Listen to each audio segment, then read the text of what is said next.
बात करें भाई अवधेश प्रेमी का ना, तो अवधेश प्रेमी का एक गाना रिलीज हुआ, यानी कि सबसे पहले भोजपुरी इंडस्ट्री में अगर छठ इस साल का गाने वाले हैं तो भोजपुरी एक्टर अवधेश प्रेमी यादव का गाना रिलीज। और खातिर रुसले दीनानाथ गाना का टाइटल वही वीडियो में एचडी क्वालिटी में वीडियो रिलीज हो गया है आरसीएम म्यूजिक पर, यानी कि इनका पर्सनल चैनल है अवधेश प्रेमी इंटरटेनमेंट, उस पर रिलीज हो गया है। आरसीएम पे भी रिलीज है, तो अगर आप नहीं देखे हैं तो जाकर देखें भाई, लाजवाब सॉन्ग है। बात करें वही वीडियो का ना, तो एचडी क्वालिटी में वीडियो रिलीज है। तो जितने भी अवधेश प्रेमी के फैन हैं, छठ गीत रिलीज है बहुत लाजवाब है, यानी कि ऑर्केस्ट्रा स्टार है, लेकिन भाई छठ गीत की बात करें बहुत लाजवाब सॉन्ग गाए हुए हैं। और खातिर रुसले दीनानाथ गाना का टाइटल है। तो जाकर एक बार वीडियो वॉच करें, और साथ ही साथ भाई मेरे चैनल को सब्सक्राइब कर लें, क्योंकि भाई सभी सिंगर का, यानी कि जितने भी सिंगर है सभी का अपडेट मेरे चैनल पे मिलेगा। और बात करें इसमें और खातिर रुसले दीनानाथ, भाई मतलब गाना सुनकर साफ दिल पर अटैक कर रहा है गाना, इतना लाजवाब गाना है।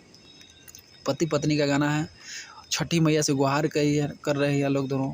भाई जाकर वीडियो को देखें और साथ ही साथ मेरे चैनल को सब्सक्राइब करें, शेयर करें। जितने भी इनका कट्टर फैन है मेरे वीडियो को इतना शेयर करें कि अवधेश प्रेमी तक भी पहुँचे, अब वो भी भाई खुश हो कि भाई कोई भी तो है भाई मुझे मेरे गाने को रिव्यू देता है। तो thank you so much video watch के, love you all, thank you.